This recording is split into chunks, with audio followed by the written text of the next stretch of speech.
so sorry. Kira was in a hurry and he didn't see you. We're entering another fight, but we'll be fine. Because Kira will be out there. He's fighting to protect us. Really? Yep. He's gonna go out there and beat up all the bad guys for us. Kira?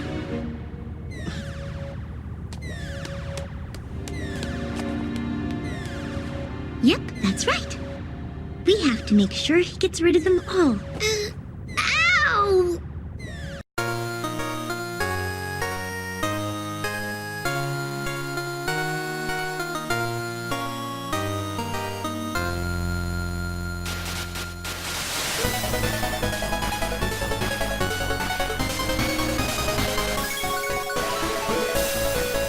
Hello and welcome to It's a Gundam, the best episode-by-episode Gundam Seed podcast, where we watch every episode of Gundam Seed, and usually we complain about the animation, or tell you how great it is. My name is Jeremy. You can awaken my sword. I'm Tyler. By the time this comes out, there's going to be a better podcast doing the same thing. My name is Zach.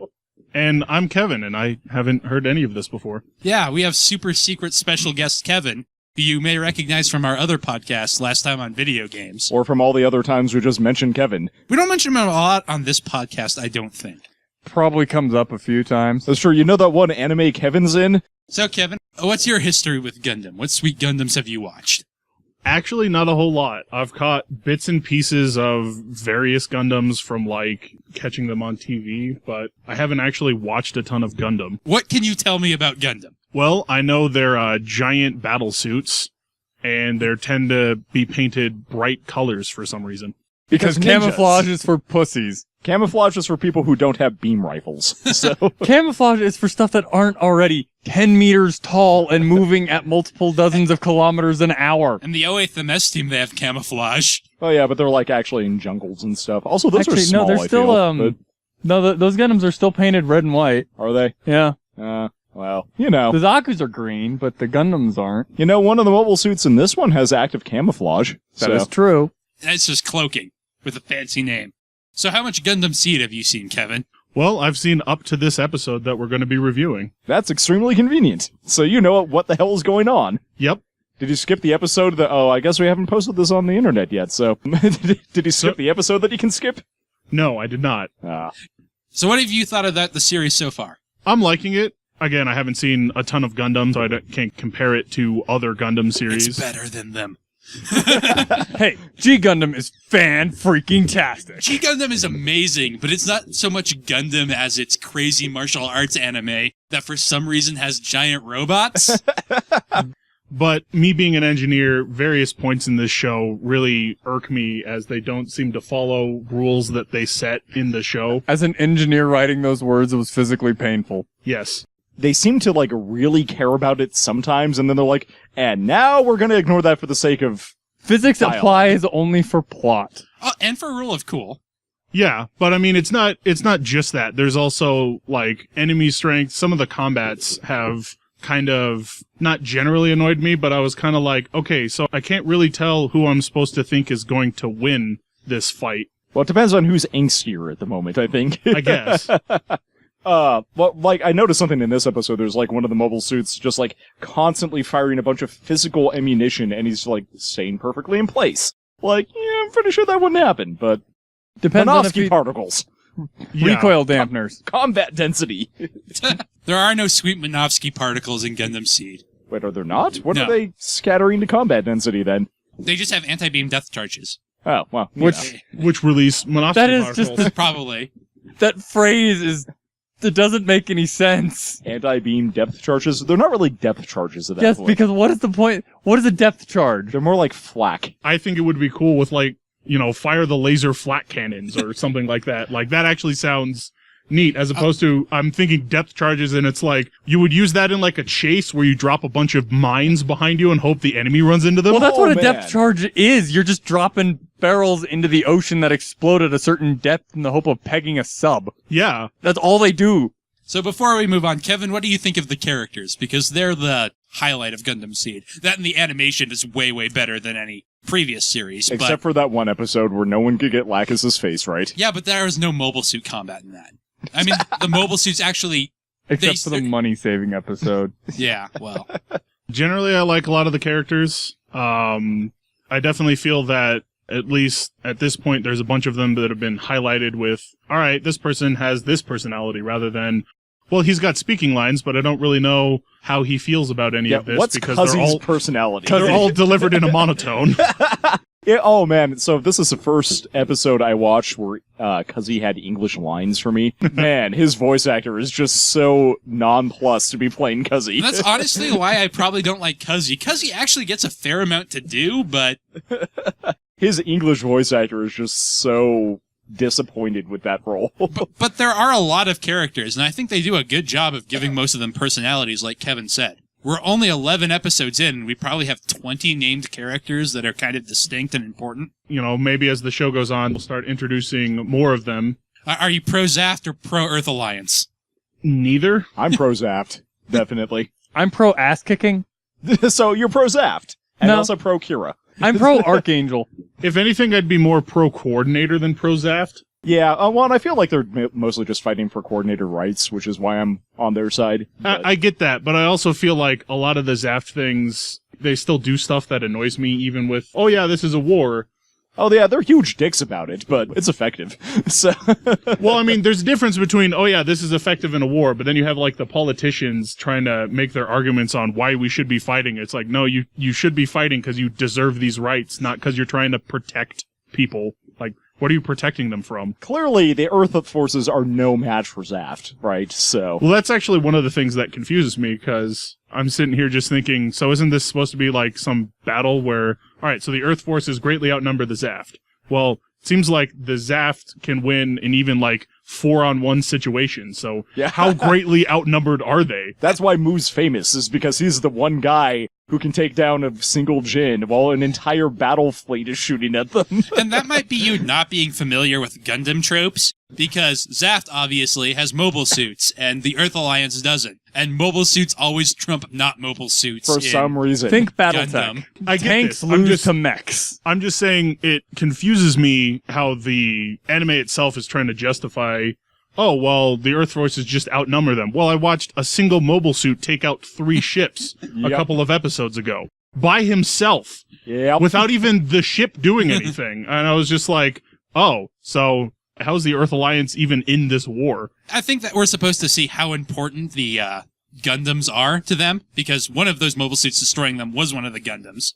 And It the was. Archangel is the only thing that's mounted an effective defense for the...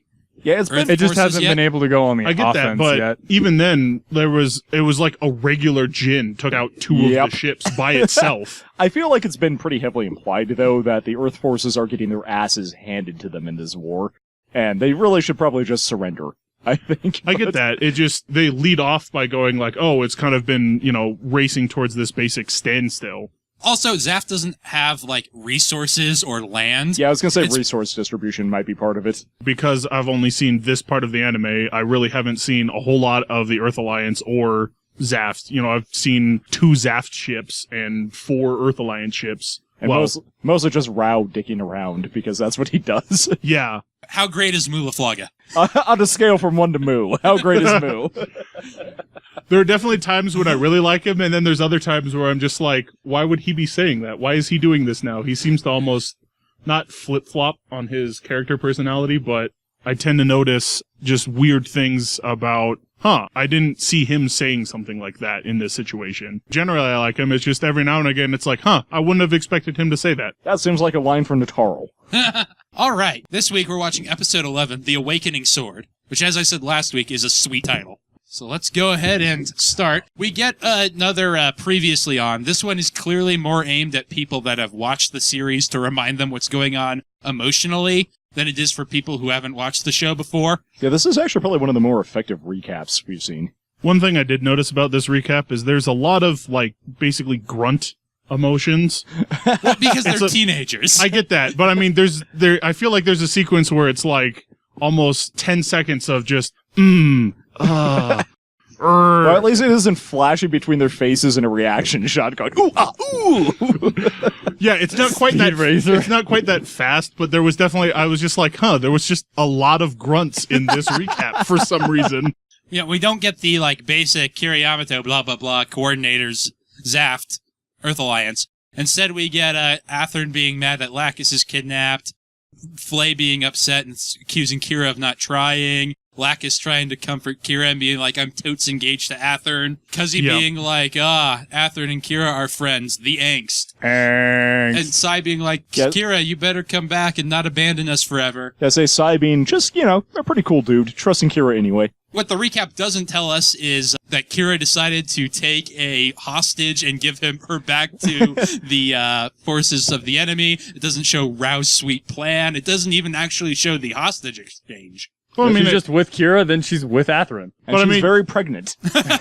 It's at least implied that there was that hostage exchange. I think it's great if you just have waited a week since you last watched it. Yeah. But if you're just joining us, this is not a great recap. Like I said, it's a very intense moment, so that's probably good. So then we have the opening. Do you have any thoughts on the opening, Kevin? I generally like it. It's definitely not my favorite opening of an anime, but nor is it one where I'm just like, I have to skip this every time or I will drive myself insane.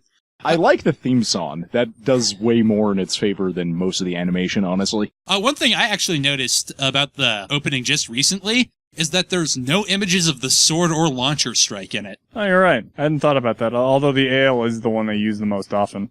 Yeah, but you want to sell those toys. You'd think you'd want to try to get a few shots of it in there. True. So the Archangel's underway. Yeah, so once more we get a shot of the Archangel, but this one's a lot more tense, and we find out that Kira is being tried. Basically, Mu is his defense lawyer, and Natarl is the accusation, the prosecution. There we go. And Maru, as captain, is presiding as a judge. Oh, it's a over his terrible decision to trade their hostage. It was just a bad idea. I love this. Mu is trying to defend Kira, but clearly doesn't actually understand the regulations to the extent he needs to actually defend Kira. That's true, but there's something really weird that's a difference between the sub and the dub that I want to talk about here, in that Mu is generally a lot goofier in the sub. He's a lot flirtier with Maru earlier on, but they just make him a lot more serious in the dub for the most part. But they make him really goofy in his defense here, and he definitely, in the sub version, like Zach's saying, he doesn't understand the regulations as well as he needs to. But in the original version, he starts out confident and then, activates Natarl's trap card. Whereas in the dub, they kind of play him off as stutter, blah, blah, blah, blah, I can do this. Stop the Chaos Emeralds. Well, I mean, you can see him right here where he's got the book open, reading the regulations, and later on you'll see Natarl has all of her stuff memorized. Well, it struck me as perfectly appropriate for his... Well, considering every time you see him, he's got his shirt, his uniform sleeves rolled up, it's unbuttoned. Here, in Kira's defense, he's got his full dress uniform hat, which not sure where he's been keeping that. I was actually going to comment on the hat. I did not recognize this as Mu for about 2 minutes into this because of the hat. I was the same thing. I thought he was completely different because he was wearing the hat. He didn't have the tousled hair. His uniform was done up right. Same with Maru to an extent. She's a little more dressed up, but she doesn't usually have a hat. Yeah, but all the rest of her uniform is the same. Yeah, and she was at least recognizable, especially in this shot, you don't see as much of his hair. So I totally get, I didn't immediately recognize him, as opposed to, I at least recognize, yep, that's her. So Mu is basically defending that using a hostage like that is against treaties, but Natarl says it comes under exceptions because of the extreme nature of it, specifically that they're in a war. Mu does an okay defense. Maru asks Kira if he has anything to say, and basically he gives his moral argument from before. He didn't rescue her to be used as a hostage, which is fair, but not a great defense at trial. And then Mu comes in with the totally inappropriate, you should be making out with her. You rescued her to be your girlfriend. To which Natarl goes, objection! Natarl is really pissed off at it.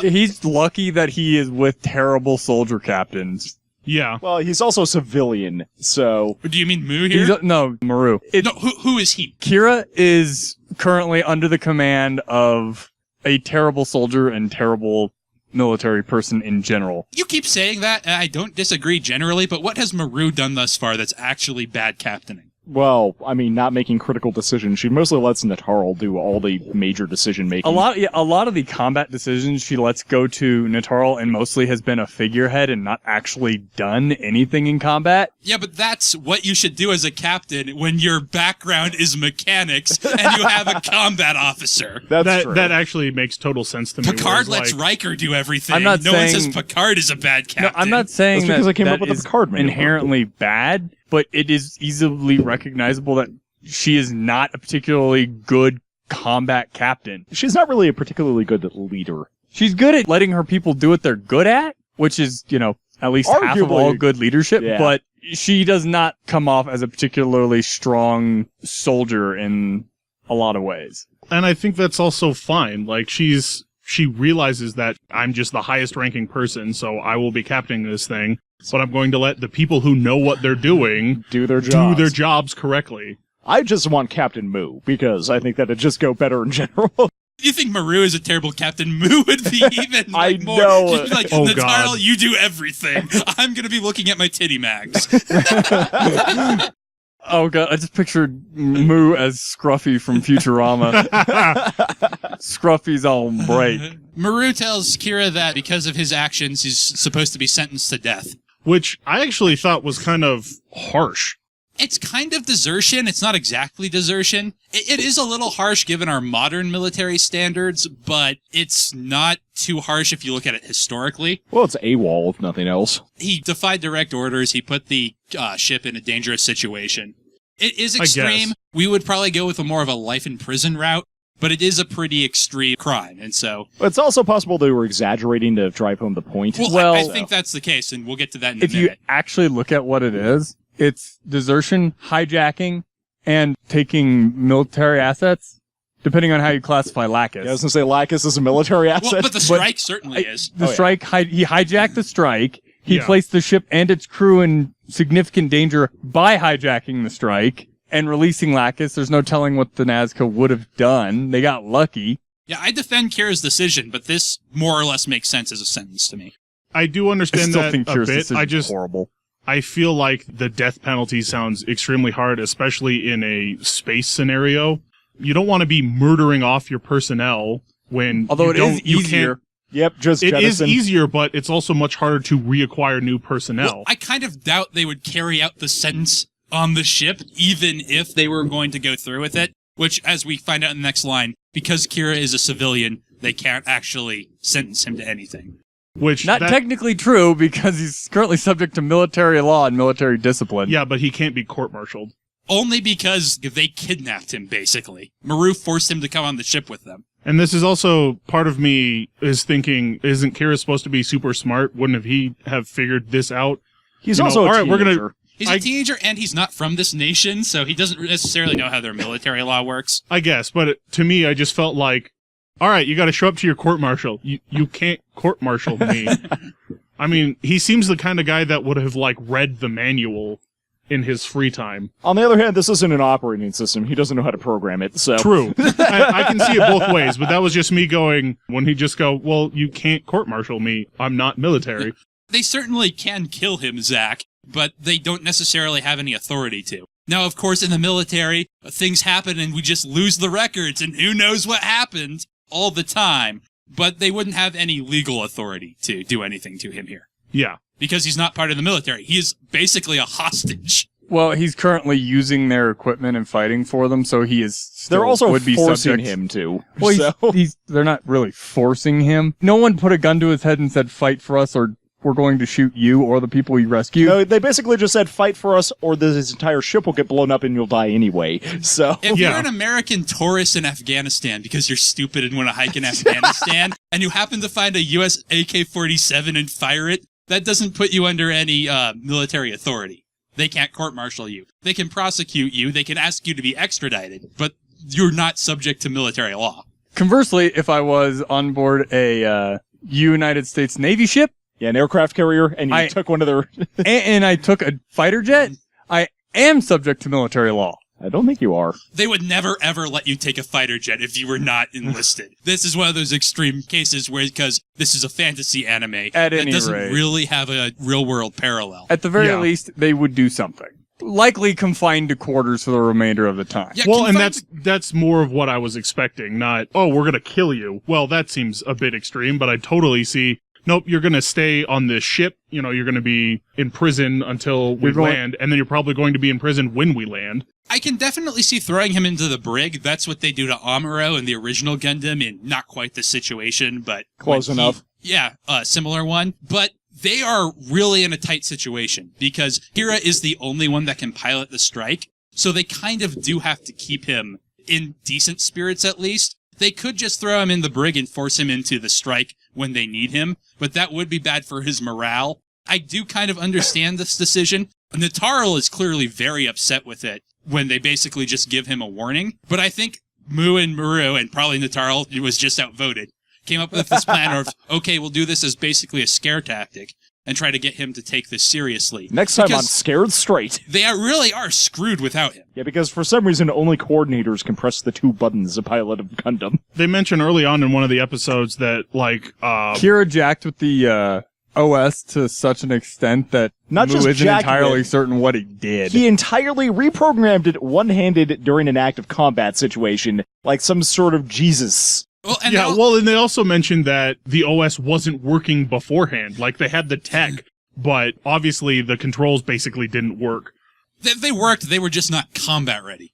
You Yeah. could move. You couldn't really evade and move your shield in the way. Versus he made it combat ready, and because he had jacked with it so much, he was the only one who could then continue to work with it. He basically reprogrammed the OS to such an extent that he personalized the hell out of the GUI, so he's the only one that actually knows where anything is. I feel like he could teach some... Well, it's actually... Like, only coordinators can pilot mobile suits in this universe. Only So- coordinators have built them up to this point. That's true. Well, and it also, at least with Mulaflaga's mobile armor, that seems more complicated to It me really to pilot, does. because he's independently controlling The gun five barrels. separate Funnels. And that's- 5 separate objects, and it's like that seems way more complicated than, at least to me, what piloting a Gundam would be like. It absolutely is. That's kind of an inside joke that you don't get because you haven't seen previous Gundam stuff. That's kind of hard to explain. But yes, Mu is also special. He's just not a coordinator. He's a new type. But that's never explicitly said. It's kind of an inside joke for people familiar with other Gundam series. Okay. So yeah, Mu is probably like, we should be gentle with him. Mu is definitely the person who knows Kira the best of the 3 of them. And this seems like a very Mulaflaga plan to me. Well, Mu Yes, has it to, does. Mu has to keep an eye on his wingman, which is basically what Kira is, given the fact that they have a flight/squadron of 2. Yes. And they really, really need Kira. So Natarl is very visibly and clearly upset. She glares at Kira on the way out. She glares at Kira no matter what he's doing. True. But she doesn't verbally object. Although she's actually, compared to the other people on the ship, been sort of more fair with Kira, I guess. I love how at the end of this, Mu just kind of throws his... Yeah, honestly, Book. Natarl seems angrier with Mu than with Kira. So. Because, well, he just threw the book away. Like, I don't care about this stuff. So we get a shot of Flay, and I actually really like how Flay is animated in this episode. She looks like she hasn't slept in 3 days. It really And it's does. really creepy, but really cool. Well, one thing that immediately raised a question in my mind was, how was she allowed out of her room? Didn't she, like, just try to threaten to murder somebody? Yeah, did no one think to, like, maybe talk to her or, like, I'd actually- confine her or something? I'd actually forgot that Sai and Mirialia apparently were punished by having them clean the toilets for a week. And on his way out, Mu just kind of offhandedly said, yeah, we'll have you do that. So basically, Kira's punishment, along with his friends, is to clean the heads. He says, oh yeah, we should have you do that too, but then... It, like, never actually gets done. Well, but the I way feel like Mu Kira delivers never pretty does much it. everything, I would totally buy him saying that and it actually being a thing that occurs just off screen. Back to Flay, basically, I'm really confused why she is allowed out of a room, because she broke into the... Why they don't have a lock on the freaking bridge is a better question. Yeah, she broke into the bridge twice, and the second time she threatened to kill their only hostage. We've talked about this on the episode you haven't listened to yet. I feel like Natarl only came up with we should threaten Lacus's life plan because Flay came up with it first, basically, and she was just being opportunistic. And so in a way, she sort of saved the ship. I guess, but I mean, she still, like, she broke into the bridge and threatened to kill somebody. Also- And at least to me, it seems like nobody is reacting to the fact that she seems to be unhinged. She's still unstable. Yes, Yeah. also this is a future. I imagine we know about the symptoms of depression. Like, come on. Well, even if we don't know much about the symptoms of depression, her father just died. Shouldn't, like, Exactly. somebody be talking to her, or... Sai is currently in the process of being punished. I kind of chalk that up to the fact that the Archangel has negative crew. They're like, And- pretty much all busy, and no one has time to babysit I guess. and But then people that- lock her in her room. Like, I know that's bad for her mental health, but you can't have this unstable person wandering around this military ship. Making it worse for the other civilians on board. Because I think the people that would be able to help her get through it and talk to her are either in the process of being punished or working on the bridge. Yeah. Although Flay's cray-cray, so... So anyway, Sai finally brings up with Kira that Cuzzy overheard him talking to Lacus about being friends with Athrun. This kind of justifies my theory last week about how Sai basically helped Kira to make sure he didn't just defect. So Flay overhears Sai talking about it, and she goes into anime shock face. So here we see Flay starting to become just a little bit maniacal. I feel like if Sai ever turned on Kira, Kira would just be absolutely devastated. It'd be similar to the situation with Athrun, right? And that would Oh, probably yeah. make it worse for him. Yeah. Flay is just kind of hiding in the hall. It looks like she might confront Kira over it, but she just stays there. She doesn't interfere, surprisingly. Like I said, I really love all of the facial animation on Flay this episode. No, yeah, that's definitely very great. She does a lot of acting, end quote. So then we cut over to the Gamow, and we've got Izak and Diarca doing some sweet coordinating bullying of Nickel, who's all like, we'd only have 10 minutes to attack them even if we went super fast. And Izak's like, we'd have 10 full minutes. And Diarca's like, yeah, quit being a pussy, Nickel. Let's go risk our This lives. is the remember these three guys Yes. moment. But I really like how all three of their personalities, even Diarca, who's pretty subdued, really come out here. And it makes you want to see them get beat up a little bit, outside of Nickel. Yeah, you feel bad for Nickel. Poor green-haired Katra. We also get a kind of throwaway line about Rao having to turn around to hand off Lacus to someone who take her back to the plants. Basically, Izak's plan, and they kind of act like Izak is in charge, even though the captain's standing right there, nameless and without lines, is to chase after the Archangel, and they'll have 10 minutes to launch a sneak attack before the Archangel can finally reach the 8th Fleet. I maintain that the mobile suit forces that Zaf runs are semi-autonomous from the guys that actually drop them off. Kind of like Marines versus the Navy. That kind of makes sense. It definitely feels that way, yeah. But it feels less that way with Rao's ship, although maybe that's just because Rao is higher up. I'll say Rao is a super commander. He actually has like 5 ranks. So then we cut over to the Versalius, where Athrun gets a sweet nice catch on Haro. And we This is find out another- that he hates Haro just as much as everybody else does. Well, this is also another thing that physics is telling me. That's not how that would work, because he's currently floating, catches an object which should impart momentum onto him, but doesn't. And then immediately drops to the ground Although, afterwards. I actually like when he meets up with Lacus. We have a symmetry with Kira where he mentions this is a warship and you should probably not be wandering around, which lines up nicely with how Kira was constantly telling her to stay in her room. Yeah, well, and then she even mentions that. She's like, everywhere I go, people keep telling me that. Well, there are a lot of parallels like that in this little scene because their foil characters take a shot. But even a little bit later, Athrun starts getting emotional and Lacus tries to, like, touch his cheek and be physical with him, like she did with Kira. And like Kira, he pulls away and doesn't let her. This is one of the few times where we see Athrun smiling. So, That's a smile? well, it was earlier. It's less a smile now. But So like, maybe he doesn't want to get rid of Lacus. Maybe he's just horrible at courtship. I feel that that's what it is, because he generally seemed, happy that she was there. He was like, well, you need to stay in your room, because otherwise they'll get mad at me, probably. Again, we see Athrun being awkward with her. He clearly wants to ask something and can't, and she makes him spit it out. He's like, well, they didn't rape you, right? And she's like, nah, Kira was super cool. He's like the nicest guy ever. And super strong, which sets Athrun off because he's very frustrated that Kira didn't come defect with him. And like I said just before, Lacus tries to comfort him and he sort of pulls away. So the animation on the Haro rocking in the background feels like it was added in later. It does look like it stands out alarmingly from the back. Yeah, background it texture, but I seems think that- it's because it's bright pink. It could, but I just immediately noticed it. Like, even though, all right, here are the two characters. These are what I'm supposed to be paying attention to. Why does that pink ball look off? it looks like it was animated later, like the color scheme is slightly off or something about it is wrong. I know I'm supposed to be paying attention to these two characters, but I can't stop watching that damn sphere. Well, I mean, this is a show for 5-year-olds, so they had to put something bouncing for they'd pay attention, while the older audience enjoys all the angst and triangulations. We get our episodely dose of Athrangst. Yeah, I mean, Athranks is a healthy part of this balanced episode of Seed.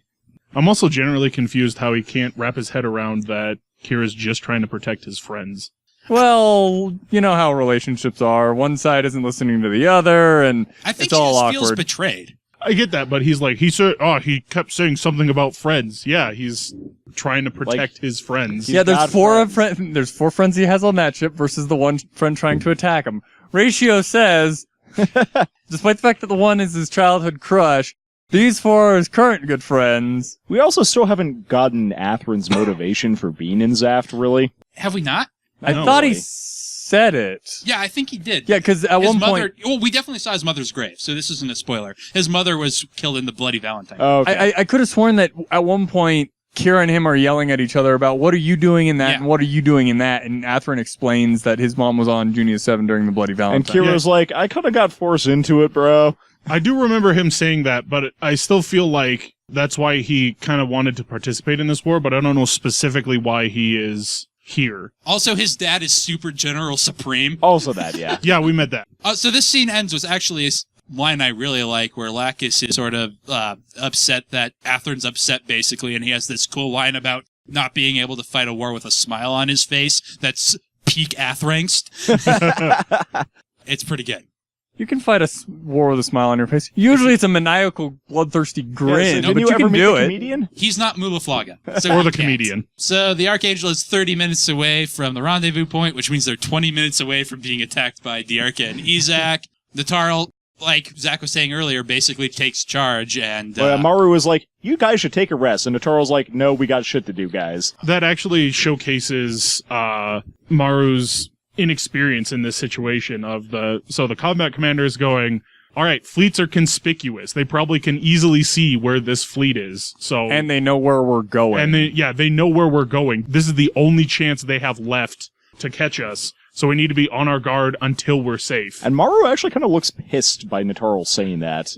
this is another thing that's a slight change between the dub and the sub. I think Natarl in general is just a lot harsher in the dub, and I've never been able to figure out why. She's just a lot more, I empathize with her a lot more in the Japanese version. I think part of it is that Japanese culture, being part of the team, is so, ingrained in them. Natarl just kind of acting out makes her sort of stand out, and in America, that's way more accepted, so they tried to make her harsher. But my read of that scene in the subtitled version is Maru is kind of saying that, but she's not upset that Natarl is, contradicting her, so much as she's upset that Natarl is, stepping out of line and barking orders basically above her head, where she's basically contradicting the captain. Yeah, that's kind of Yeah. how I read it, too. I'm just kind of surprised that Maru would get pissed at that, because it's a, pretty reasonable point to make sure that you don't get killed. Well, it goes back So- to the, Natarl is a much better combat commander than Maru is. Maru isn't that it is we need to rest, whereas Natarl is realizing that this is the prime window for them to jump us. So Well- this is where we have to be on, red alert. Maru probably did realize, crap, she's right, and that's why she seems angry. She's I upset should at have herself seen, a yeah, bit. I She's should have both seen that. she's angry at Natarl for going over her head and angry at herself for not realizing the same thing. Yeah. So really quick, 5-man band archetypes. Clearly, Maru's the chick, right? I mean, which 5-man band is this? The Power Rangers band. No, is I the mean- pretty common one. No, which one within Seed? Because there are plenty of 5-man bands within Seed. Oh, with the officers. Okay. So clearly we've got the Heart, the smart guy. The hell is Moo? The big guy? The Joker. See, they fit much better into the Spock, Oh Kirk, yeah, definitely. Bones triangle, which is why I brought that up before. Where Yeah. Moo is the Kirk, even though he's not the captain. Maru is Bones, because she's the emotional one. And Natarl is more tactical than logical, but basically works the same way. Where she doesn't understand these human emotions, this need for rest. She understands firing missiles at the Blitz. So then for this specific scene, I was confused as there's only 3 people in the mess hall. That seems I odd, assume they're just an off shift. I guess. And the civilians must be someplace else. It's dramatically important that they're there alone. But I mean, there's a civilian in the mess hall as one of the three people. It's the little girl. They never show exactly where they're really keeping the or where the civilians are staying. They always show them as one mass, and only as it is appropriate to the plot do individual civilians appear. I get that. It was just a little thing that was like, why is there only 3 people in the mess hall? That seems weird. Well, there are 3 people so they can flash back to Maru basically kidnapping him. Like I said, there's got to be a better term for military conscription. It's not quite conscription either, but that we'll go with that. Conscription. Commandeering? Commandeering your body? No, Shanghai. They got Shanghai. Yeah. And basically, Cuzzy and Sai are worried that Kira, because of his piloting the strike and bringing Lacus, won't be allowed to disembark with them. And then the devil comes in, and then the real devil Flay comes in.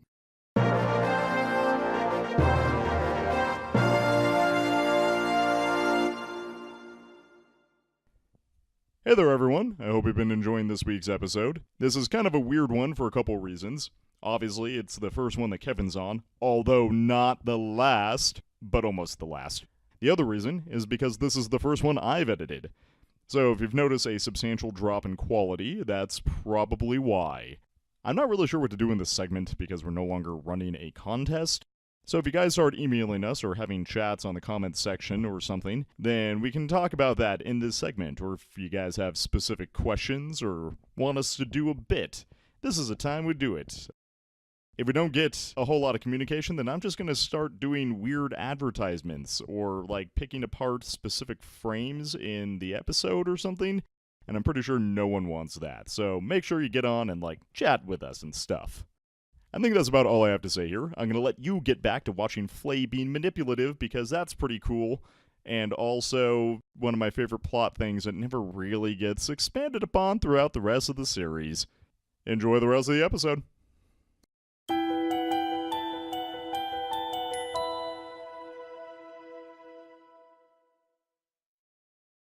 Again, Flay's expression is great. She looks like she hasn't slept in a week. But she looks like she's trying to be the bigger man. She goes up and apologizes to Kira for being an asshole in the last episode. She kind of acknowledges she was just angry. And if what she did next didn't happen, you might be able to forgive her here. Because while Kira doesn't know it, this is the first time she's apologizing, like, of her own volition, without Sai kind of forcing her to. So it does seem like she's matured a bit. It actually seems like a legit apology, too. It would be if we hadn't seen her attitude in our previous episodes and scenes.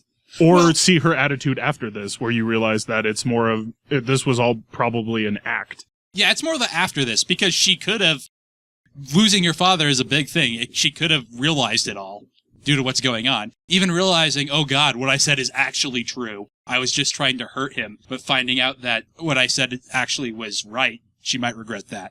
So she apologizes. It's kind of long-winded, but Kira has a total crush on her, so he accepts it right away. And he's kind of a pushover. Then we get a weird, menacing look. We get this shot of Flay from, like, below her eyes a lot. I don't know why they use it so much, but it is menacing and effective. It's a really common anime trope. I actually see it I often. really do like the shot. So well, eyes are a window into the soul, and when she starts talking in those enigmatic things, and you can't see her actual expression on it, it makes you wonder what exactly does she mean, because she has kind of a double meaning on it. You guys haven't seen the newest Doctor Who, have you? No. Or I guess the latest season.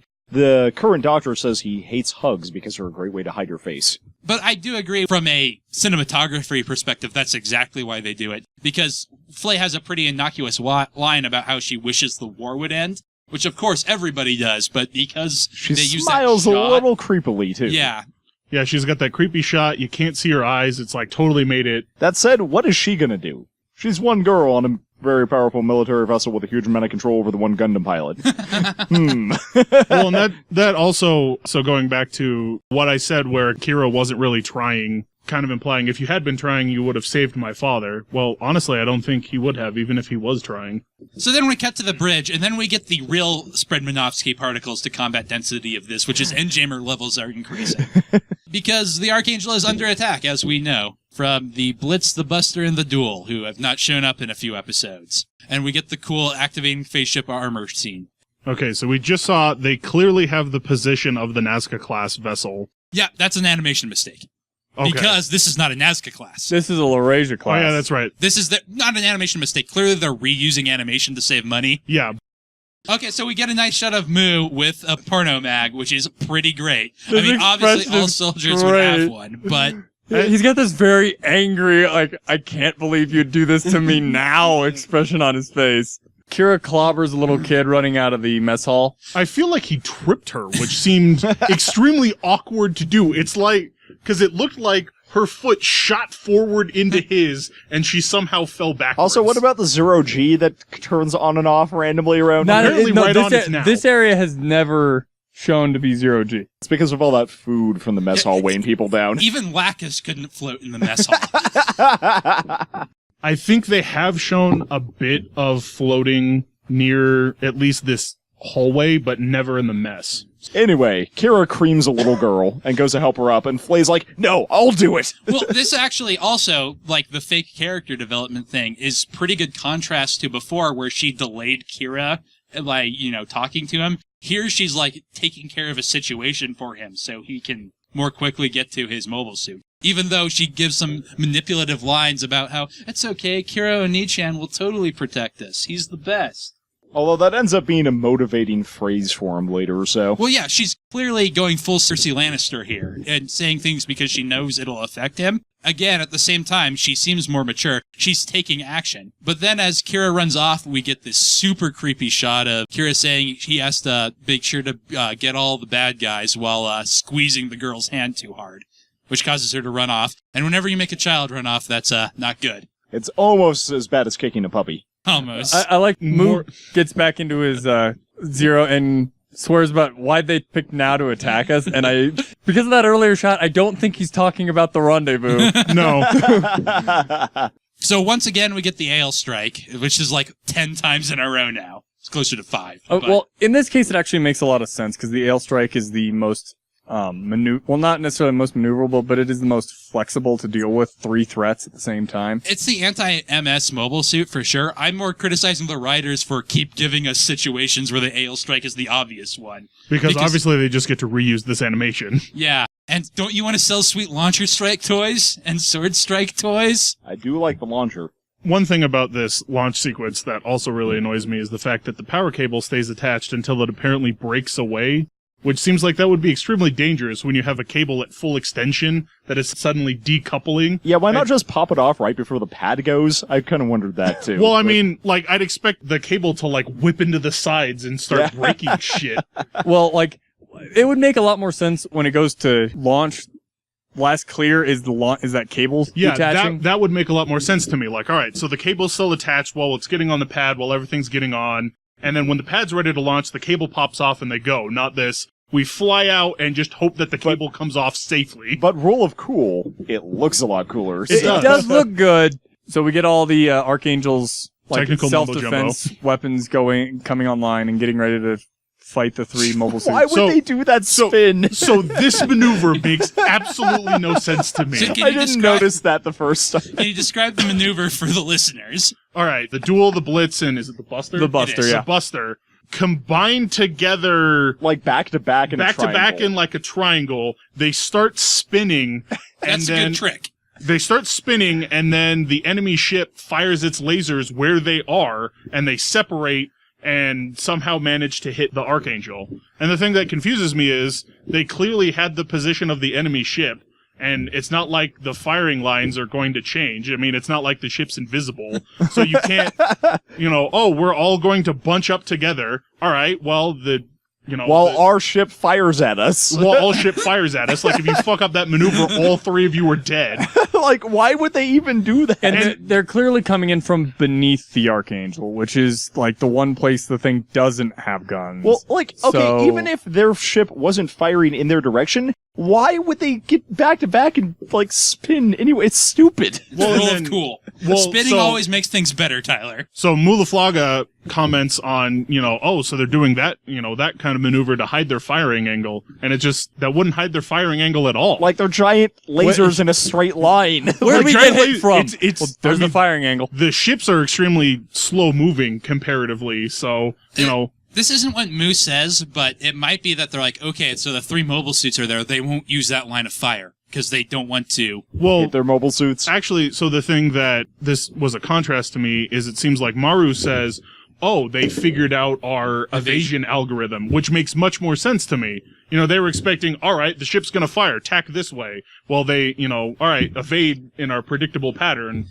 And so they went, oh, they're going to evade like this. So we'll shoot, you know, we'll lead them in their evade pattern. And then they start evading randomly. It was just that Mulaflaga line of like, oh, using the Gundams to hide their firing line. That's not what that did at all. They just wanted the cool shot of the three of them flying together and then separating. I do like that callback later where we're like, okay, let's go to random evasion instead of... Yeah, and I like that, where it was, oh, they figured out our evasion algorithm. All right, start random evasive maneuvers, you know. List lazily to the left. Yeah, what does that involve? That involves just, you know, randomly shoving the stick in different directions. Zig and zag! So here, they've analyzed our evasion algorithm, and that makes much more sense then. We get another creepy shot of Flay with some Rob Liefeld feet. Yeah, she honestly looks like she's about to pass out from fatigue in that shot. But she's not, like, cowering and complaining like she has in past battles. So, Mu starts fighting, the Buster, and this starts Diarca and Mu's kind of sort of rivalry. I love that he just shoots Diarca in the face and he's like, oh, I'm in a way technologically superior suit. Guess you have no chance. Well, and that was one of the things that was interesting to me, so since I haven't talked about this, one, that the mobile armor's pods are apparently attached by some sort of line. Yeah, I Wire. only noticed Some that cable. in this episode. Yeah, so. some sort of cable. It seems it would be easy just to, like, fly a Gundam in between the two pieces and snap that cable. Presumably they are moving around too erratically to actually be able to hit the cable. I feel like you could pair them on in combat. Bluetooth. So, Yeah, it also feels weird that they're tied by a cable when clearly, you know, they have all this advanced technology. although end jammers. Yeah. So, Well, Interference that could is- get in the I way. guess. I mean, I somewhat get it. It was one of those, they're attached by cables. And there's no telling that if the cable is a backup system and they're actually controlled by a Bluetooth. Yeah, or no, something like that also makes sense. I noticed it and thought that was weird. And then, so the Buster gets shot and it's obviously useless. and then he keeps fighting anyway. Yeah, he keeps fighting anyway, but also the Buster doesn't just leave. Like, if his shots are ineffective, go fight either the Strike or go help Nickel take on the Archangel. Diarca is really overconfident and kind of wants to shoot him down just to prove Maybe he can. also not the smartest. So, I guess. It was just, that That was the first always thing I saw. my thought was that he's overconfident and wants to beat Mood just because he can. Mu and Diarca start their sort of rivalry that goes on from here, whereas Izak engages the Strike and sends Nickel and the Blitz after the Archangel. And I actually really like the matchup of the Duel versus the Ale Strike, because they're very similar mobile suits. They're both basically the original Gundam, with some slight modifications. Lots of beam sabers, lots of shooting each other with beams and blocking with shields. And we get a lot of clean new animation for it. Yeah, and I definitely like that aspect of the fight. This was something that I was super confused with, because they fired these, to me, which looked like anti-ship lasers at the mobile suit. yeah, I feel like they should have some anti-suit or like anti-ship flak. They do have the They- anti-aircraft cannons that are on there, but like those are their primary weapons for dealing with mobile suits. They're like a mid-range thing is always my... I think it's kind of suppressing fire as much as anything. If they hit, it's guess. dead. If not, they still have I'm to just dodge. saying, like, you know, right now they're loading the anti-shrapnel warheads. All right, well, we can't see the thing. We're gonna just fill flak into this this area where he should Well, be. I mean, let's remember one thing. Those are big guns that they fired at him, but they are not firing the Lohengrin at them. no, that's true, but No kill quite like overkill. So this is actually probably the best fight scene in the series thus far. It's got a lot going on and a lot of different dynamic things. And like they were alluding to, the Blitz cloaks and goes after the Archangel. So they come up with a plan where they basically are just going to shoot shrapnel blasts to reveal it. It's sort of been hinted before, but this pretty much confirms that the Blitz can't cloak and have its phase shift armor on at the same time. yeah, because he has to deactivate it in order to absorb And the. I think this is like the first major scene where we see Natarl really running the BDC. Yeah, We've seen it before, but this is the first, like, fight that they actually wrote and had cool things happen in, so Natarl gets cool things to do. I definitely like that. I like the fact that she's like, all right, we're going to fire the anti-laser depth charges to figure out what his firing angle is when he shoots at us, and then we're going to just fill that with flak. So then he stealths again, and they just go, all right, disable auto-tracking, and just start firing everywhere. Screw that particular area of space. Just turn that into Swiss cheese. If he's there, he's dead or he's uncloaking. So, my one problem with this is Nickel writes us off as, oh, you guys developed the suit, so clearly you know how to deal with it. Or else, maybe they use, I don't know, logic. Because, like, it's a pretty logical plan. They didn't have to know anything about the suit to figure this out. When he says the line, it also makes it sound like, oh, I forgot I got this from you. It's like... That's kind of a reminder for the audience. Also, the last time he used the cloaking, it was against people who had no idea how to deal with it at all. And he completely wrecked them. He completely destroyed them. He might be alluding to the fact that they're firing the relatively underpowered flak at him because they probably do realize that while the cloaking field is up, his phase armor isn't up. Because if they thought, oh, if his cloaking is up and the phase is up, the flak won't do anything to him. Other than show him where it is. Like you said, the relatively underpowered flak cannons. Without the phase shift turned on, they're a significant threat to the mobile suit. Yeah. So does the phase shift have to be off for him to be cloaking? Yeah, that's what I think they're implying. Okay. Because he did have to hit a button that turned it back on, but he lost his cloaking when he did. So the fight is basically split into 3 sections. The Archangel fighting the Blitz, the Buster fighting Mu in the Zero, and Kira fighting Izak in the Duel, which is going to be a common split for fights in this series. But this is the first time we're really seeing it. And like I said, they really went all out in writing this fight. Man, these shields are actually really useful, too. Gundam Seed shields are inordinately useful compared to other Gundam shields. I wonder how many beam rifles he's thrown away at this point, and how many that they've actually gone back and gotten. That's Kira's other nickname, Kira Weapon Discarder Yamato. He gets a bonus to his next attack roll whenever he throws away a weapon and grabs another one. That was one of the things that I was going to point out about this fight. So I could kind of understand throwing away the beam rifle. It could be out of energy. It could be out of energy. They never actually established a place it's supposed to sit.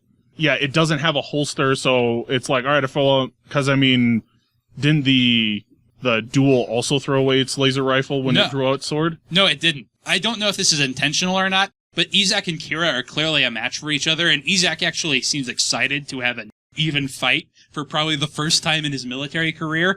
But Izak is a trained soldier, and he holsters his gun because he will use it later, whereas Kira is like, I have no need for this. It is time for man-on-man melee combat. Gundam Only javelin! real men fight with swords. So anyway, there are a lot of cool shots of the Ale Strike and the Duel crossing swords and blocking with each other's shields, and a lot of animation we haven't seen before. Whereas a lot of Diarca and Mu's attacks are actually reuses of previous footage. Although it also looks good. In contrast to their normal personalities, where Izak is kind of an asshole and Diarca is the cool one, in combat, Izak, like I said earlier, seems pretty happy to have a fair fight, whereas Diarca seems super irritated that Mu won't just die. The Archangel is also firing its secondary battery at the Laurasia class as well.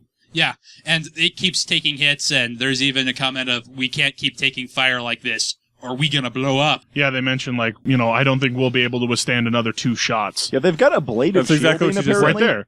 Yeah, it dissipates heat. They've talked about it before, but they're just taking too much fire. The Blitz is right on the Archangel. It starts, like, jumping on the bridge and just shooting it, like in that one Gundam game, Journey to Jiburo. Both Mu and Kira are engaged and don't want to risk attacks of opportunity, so they can't really get back, even though Mirielia starts yelling for Kira to return. Meanwhile, Flay's like, angst. Yes. Well, that's Flay's job now. And Kira has a flashback to Flay's dad's ship exploding. He has a flashback to scenes that he did not witness. Only Flay reacting to her. And he might have just imagined that. He just happened to imagine it in the way that was cheapest for the animators. The way it happened. I get that, but I'm just saying that was one of the things of, like... It's an anime trope. I don't even know that he saw her dad's ship explode. Yeah, he was in the fight. So. I know he was in the fight, but I don't think he also... realizes which one it was.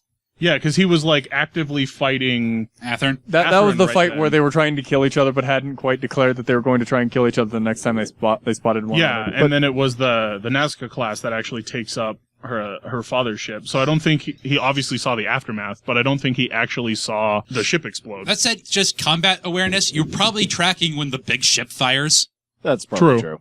So perhaps most importantly in his flashback, though, he gets the line that Flay says to the little kid, like, no, it's cool. He's totally going to take care of it. He has to. He'll protect us. Yeah, Kira will fight to protect us. And then we get that, like, anime close-up, and then we get this weird shot of... seed. Yeah, of a seed kind of bursting, and Kira has no pupils. Yeah, he just planted the rage very, seed. very small. So yeah, the seed runs into a rainbow and explodes. because metaphor, I guess. So, people who haven't seen this show before, what did you think of this particular part? Well, Kira going berserk. Yeah. I mean, it seems like a pretty anime thing to do. So, Like I said last week, he becomes a Super Saiyan, and now suddenly he can deal with all this. Which, as you said, is super anime. Even though it's shorthand, it is a decent explanation for why he's suddenly uber competent. Even though he has been acceptable before. I do like that. I just, the seed hitting the rainbow and exploding just really kind of threw me for a loop. I mean, clearly it's Gundam seed, like, are there actual seeds? I don't even... Yeah, Well, and well. if we were going for a metaphor, I would have liked maybe the seed to, like, sprout. Yeah. Bloom or sprout rather than explode. Oh, the seed exploded. Well, doesn't that mean he's dead? Isn't that the metaphor we're going for? Kira has died? No, it means somebody will die. So, Izak charges, full screaming mode, and then... Kira does something that he could have done easily at any point in the fight anyway, and dodges. Well, he's been dodging before, but he does the traditional fighting anime thing of, I suddenly teleport behind you with some mystical voodoo that even Izak is confused about when he's like, huh? How did he get behind me so fast? And he lands a solid shot with his beam saber. Yes. On Izak's hip. My theory is that actually in the script for this episode, he leaves the beam saber in the hip, and they just didn't want to animate that, because that makes more sense about why he doesn't have the beam saber later, instead of him throwing his perfectly good beam saber into space. That was something I was going to bring up when it happened, because it's like, okay, I get him throwing away the laser rifle to use the beam saber, but then throwing away the beam saber to kick the Why would you blitz? leave the beam saber in the hip, though? Because couldn't you just turn it off and then turn it back on again? Possibly, but, you leave it in there and maybe it'll explode. No, that's true. Or, like, jammed something important. I also get going for the hip because he's got the best chance of maybe even bisecting the enemy Gundam there. My other theory is maybe he was supposed to throw it at the Buster, and that would have been cool, because then it would seem like he's taking on all three at once. That also would have been acceptable to me if he had, again, all right, you're doing the Berserker Rage. I mean, there's some stuff where it's like, yeah, you do stupid stuff, like throw away your sword. But usually you don't throw away your sword off in the distance. You, throw your sword at somebody to try and kill them. So we're alluding to it, but Kira starts flying away, and Izak takes his gun back out and starts shooting, but Kira dodges in probably the worst animation of the episode. Yeah. But it's not bad. And Izak's like, what is going on? Kira lands on the bridge with a cool slash at the Blitz, throws away his sword, like you said. And then kicks him. Then we get, it's a cool knee pose, and we get one of the cool things that anime can do that a lot of mediums can't. It's something comic books have, where in a comic book, a blow can feel really, really powerful. By, freeze framing on it, Because basically. comics are all static. That's why when Bane breaks Batman's back in the comic, it feels visceral. And when he does the same thing in The Dark Knight Rises, it just looks like it was kind of a wrestling move. Anime gets to eat that cake and have it too, with shots like this that freeze. Although it always struck me as strange in Gundam when they go to, they aim at other Gundams' heads when the cockpits are in the chest. Yeah, but the main cameras are always in the head, so you're going to heavily disable a mobile suit. You're not going to kill someone. Yes, but if you take out the cockpit, you're going to even more disable a mobile suit, probably because more it hit, won't but come back after The you chest after is also that. probably better armored Yeah. than the head is. Also, Depends. Gundam knee! So, yeah, he kicks him. Nickel gets, that nice anime scream. Izak is from behind, but then we get a really cool shot where the knife gets used for the second time in the whole scene. It kind of ejects out from the hip, and he stabs Izak's cockpit. And there's an explosion, and it looks like maybe Izak dead. Yeah, well, he also stabs into his laser sword wound. Good thing I stabbed him there earlier. Causes an explosion in the cockpit. This knee to the Blitz reminds me of playing the Blitz. Knee to the Blitz reminds me of playing Soul Calibur. I would always play Yoshimitsu, and he had a really fast. He had a really fast mid attack where he would knee somebody, and that was usually how I led every combat, was the knee to the face, because it didn't leave you super open, and if you were quick, it was usually faster than anybody else could charge up one of their moves, and it lets you move forward, so you would actually cover the distance to your opponent and knee them in the chest, and that reminded me of that of, I'm gonna knee you in the chest, ha! And I really like the shot on the knife attack. The knife is kind of weak, but just the animation on the strike twisting and doing it really quickly is really cool. And Kira gets to use basically all his weapons in this fight, which also makes him look impressive. Now you need to follow up with a burning sword and the finger, launcher. and then finish it with a hit end. So Yes. He didn't use the Vulcans. No, that's true. He didn't use the Vulcans. The Vulcans aren't particularly good against these kind of targets anyway. So Nickel is like, Diarca, we have to get out of here because Izak is super hurt and the fleet is right there. And we get some reaction from Izak, so we know he's still alive, but his helmet has been smashed. There's blood. So he might have lost an eye, is what I was thinking. Yeah. And then the strike lands on the Archangel. And Kira looks exhausted and has pupils again. He doesn't have the giant death beam, which would be really useful right about now, but that's still in the ship. Yeah. Even Mu is impressed by what Kira did, which, to be fair, it was pretty cool. He 2-on-1'd. It would have been cooler if he had done something to Diarca, like I said. Kira, on the other hand, just sort of dismisses Mu's compliments. So, speaking of that, earlier when I said I would talk about it later, when I read the episode description, it mentions that Kira takes on the Buster, the Blitz, and the Duel by himself and defeats them single-handedly. He does not do these things. That is not what happened at all in this episode. So you're saying that the episode synopsis lied to you?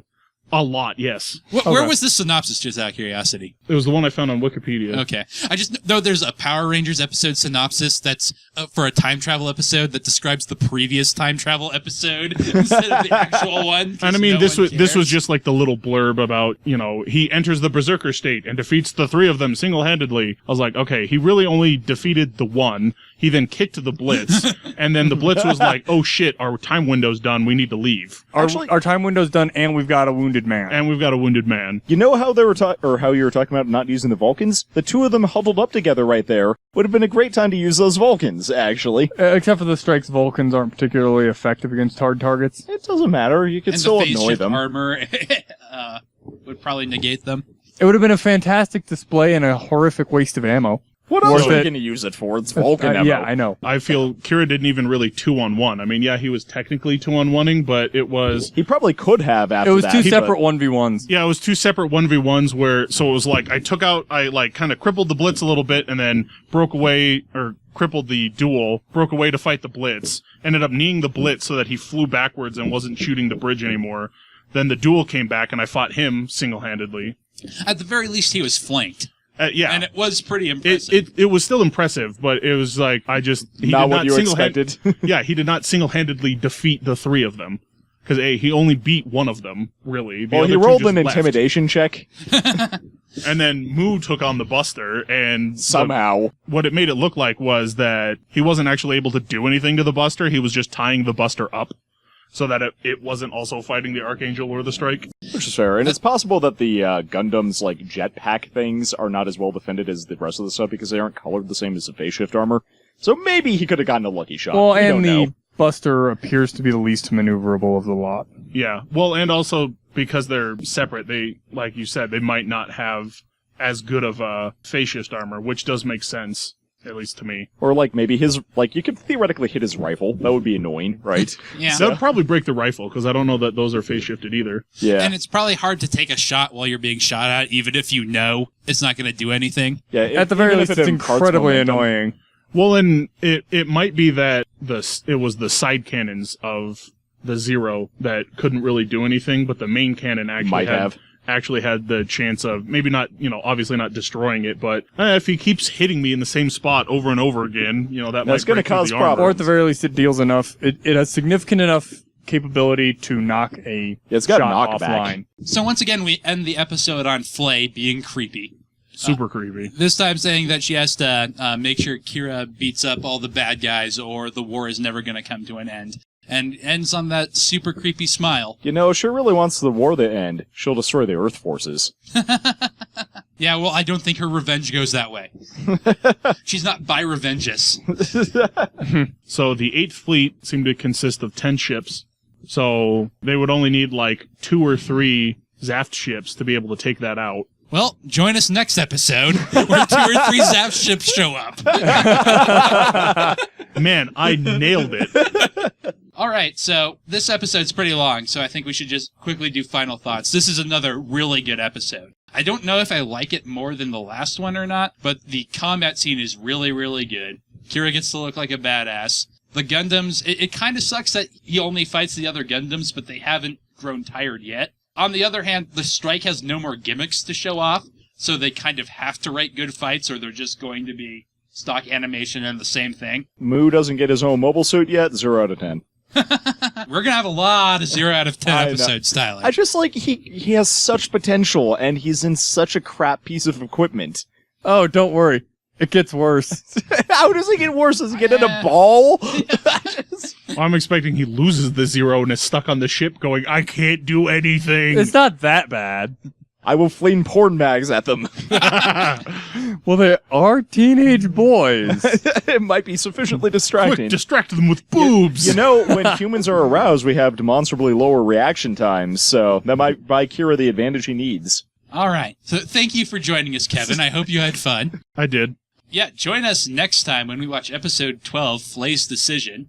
In the meantime, if you want to check out our other podcast, Last Time on Video Games, you can do that at www.lasttimeonvideogames.com. Do it. If you want to shoot us an email and maybe tell us your theories about how gravity works, you can do that at Gundam@lasttimeonvideogames.com. See you next time for a slightly less exciting episode where 3 Zaft ships show up.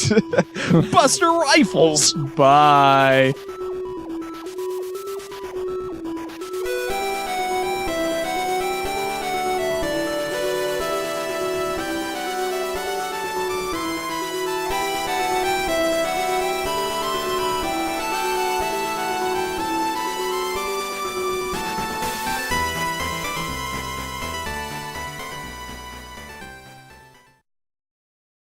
We get the Archangel and the G-Weapon with all its data down to Alaska. Yes, but sir, how could we... We must get the G-Weapon's development back on track. Zaft will no doubt continue to send new machines to the battlefield. It burns me. Those pencil pushers who've been wasting precious resources on concessions simply see the number of soldiers lost in the battlefields as figures on paper. Very well, sir.